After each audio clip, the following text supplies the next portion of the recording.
Greetings ladies and gentlemen, Adrian here. Welcome back to the channel and to my review of the Lord of the Rings Online's latest update, U23 Where Dragons Dwell. The new update adds 5 more levels, increasing the level cap to 120, 2 new questing zones and a new instance cluster, and more that I'll talk you through in the video. We'll break down features like the new narratives to the new dungeons, and we'll wrap it up with the best and worst section at the end.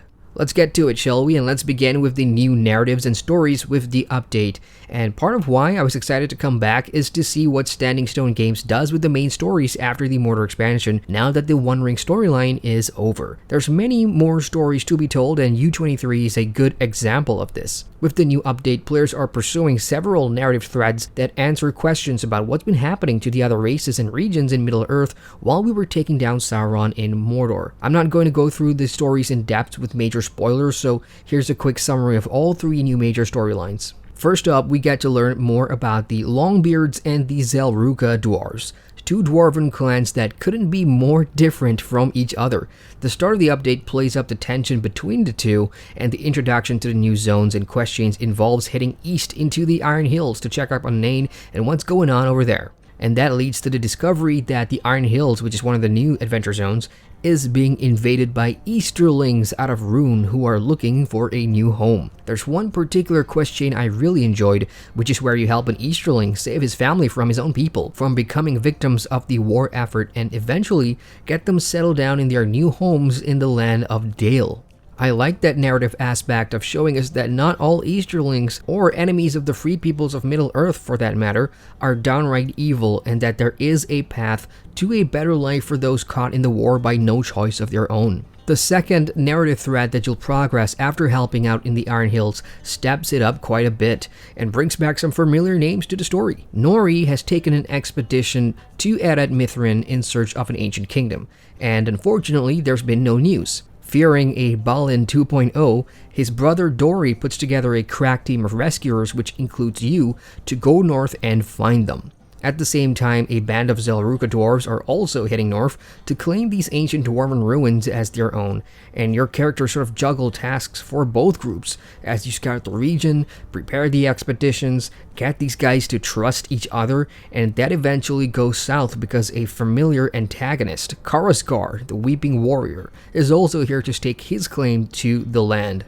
And unfortunately for us, he's managed to get an army of Gundabad orcs and dragons to obey his command. That story chain progressed slowly but really nicely, as they do lead you through the new dungeons, which we'll talk about in a sec. And the final narrative quest chain, of course, involves the Black Book of Mordor.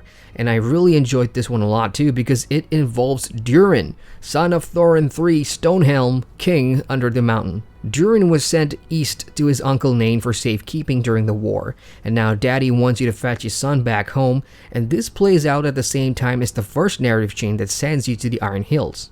When you first meet him, he's sort of disappointed that he hasn't been given the chance to grow and learn how to be a leader of the dwarves, much like the other Durins that have been named like him, and much of the Black Book explores that. Durin shows off his chops by taking the opportunity to show he's capable of getting down and dirty when it matters. The second part of the Black Book, which follows the second narrative chain into Arad Mithrin, further explores this as he plays a diplomat between the Longbeards and Zelruka when all hell breaks loose as Karasgar attacks Skarhald, the main hub of the region. Without giving away the ending here, I'll say that there's plenty of moving story pieces that ties in the questing, the dungeons, and the zone stories nicely, and I enjoyed that quite a lot this update.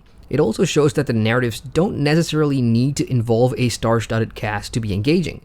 We barely got Gandalf in this update, and apart from a few cameos like Radagast, the absence of iconic characters sort of allowed folks like Durin to really grow, and that's cool. So the 2 new zones, the Iron Hills and Arad Mithrin, both are of a decent size, so warsty traveling is probably going to be your preferred method of movement, especially for the Iron Hills. Arad Mithrin is a lot better without, and credit where it is due, the designs of these new zones are really nice, thematically dwarven and littered with things to do. When it comes to the content in this update, U23 offers some impressive amount of questing. There's over 300 new landscape quests that players will encounter from start to finish, with daily quests making a return. There's new lore page quests, resource instances, crafting weekly quests, and you'll definitely be doing a lot of them, especially landscape quests since it offers the XP needed to hit cap, and it's a good way to earn reputation with the new dwarven factions, in addition to getting the new landscape token currency to barter for rewards like crafting recipes, cosmetics, and more. Unfortunately, a large majority of the questing design in Lotro does feel dated in comparison to newer MMOs out there, especially with the questing design. Therefore, I expect to be doing a lot of fetching, killing, and back and forth style of quests that really did make me feel jaded, especially when they're offered to you back to back to back to back. Take nothing away from the stories of these quests though. The game leads you from hub to hub alongside the main story, the Black Book of Mordor, and both are great for XP points needed to hit the new level cap of 120. They're also a decent way of getting new gear and equipment to replace the ones you've been using over the past 2 updates, and some of these new gear gives you a staggering increase in armor, and this is done to ensure players are sort of on level with monster difficulty, I say. Needless to say, you'll definitely want to quest as much as you can throughout this update. Now, unlike Lotro's Mordor expansion, which released last year, U23 Where Dragons Dwell is a lot more forgiving in some regards. As long as you have decent level 115 gear at the beginning of the update, landscape monsters you encounter on your way to 120 should not be too hard to overcome. The Light of Eärendil versus the Shadow of Mordor mechanic is now gone from these zones, so there's one less headache to deal with. And at time of recording this, however, Lotro does have a scaling issue with difficulty involving higher level mobs. Players are finding it harder to kill things the closer they are to 120, even with the new gear, and the developers have acknowledged this in a official social media post, and I'm putting the picture up on the screen right now so that you can see that. So do keep that in mind if you find yourself dying a lot out of the landscape when playing solo. Otherwise, most of the content should be okay to do in groups of 2 or more, even in dungeons and instances which are challenging as well. So obviously with a new level cap, make sure to get your legendary weapons up to scratch, as there's new levels for your imbuement stuff. And as for the new gear, there's a few ways to get them. You can barter for them with Ambers of Enchantment from the new vendors in the main hubs of the new zone, and these Ambers can be acquired the same way you break down Mordor gear, I guess, with that special items in your bags, and even from opening up the new Adventurer's loot box that drops in the new zones. You can also craft new gear, but this one takes a lot longer as you'll need to grind for reputation in order to barter for recipes using the new landscape token currency. Farming dungeons for gear drops is also viable, and of course opening the new loot box with the black key that now only comes from the store is a good way too, I suppose. So overall, pick your grind poison and happy gearing. But wait, I'm not done with this section yet.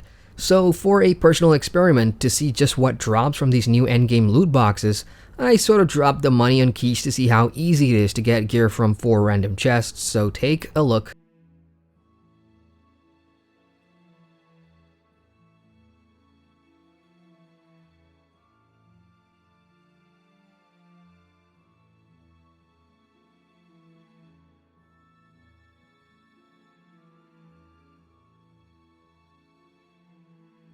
Ultimately though, I just used a bunch of Matham Hunter's armor chests that I've been hoarding since I don't know how many years ago, and they've been sitting in my vault, and these were the quickest way for me to get 120 gear once I hit the cap, and so far they've been doing alright. Yes, there are no essence slots, and I expect I'll have to get into that grind to get the new recipes or from the dungeons or even the raid drops further down the line if I definitely want to have the best gear. One of the pros for U23 Where Dragons Dwell is that it comes bundled in with dungeons ready to go. In the past, Lotro would release the instance cluster separately from the update, maybe a few weeks or even months down the line. Not this time. There's new 3 and 6 player dungeons with the raid coming at a later date. I've tried a few of the new dungeons and quite like the experience. For starters, all of them are tied to the zone story in a way that ensures you will do them at least once, and it is compulsory to progress the story. To accommodate players that don't like the idea of forced grouping, you can now solo these dungeons, even the 6-man in story mode, which is somewhat easier than doing it with other players. Out of the 3 new dungeons that I've tried, because the 4th, the raid, isn't here yet, Glimmerdeep I found the most disappointing, and this is a 3-man that you can do solo or duo. The meta mechanic here is to move a minecart along, which acts as a trigger or distraction to start the boss fight mechanics later on, and while initially interesting, it's really pointless. Here's how I would have shaked things up.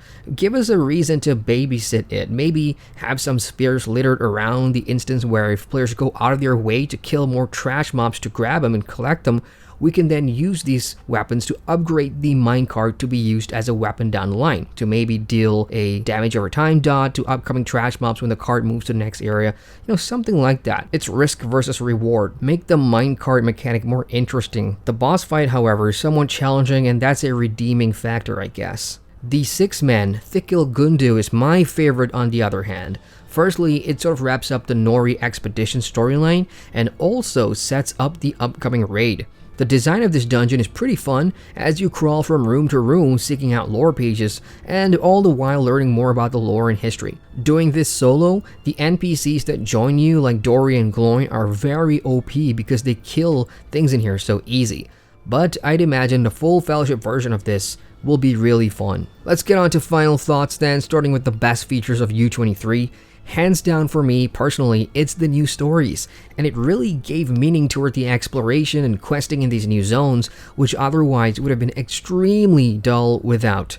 Landscape design in the new 6-man dungeon is also a highlight, and overall, if you love dwarves, you'll love the update. Cosmetics for gear and all that stuff looks awesome for dwarves, but sadly does little else for the rest of the races. For worsts, it really comes down to your tolerance levels, especially with questing and grinding.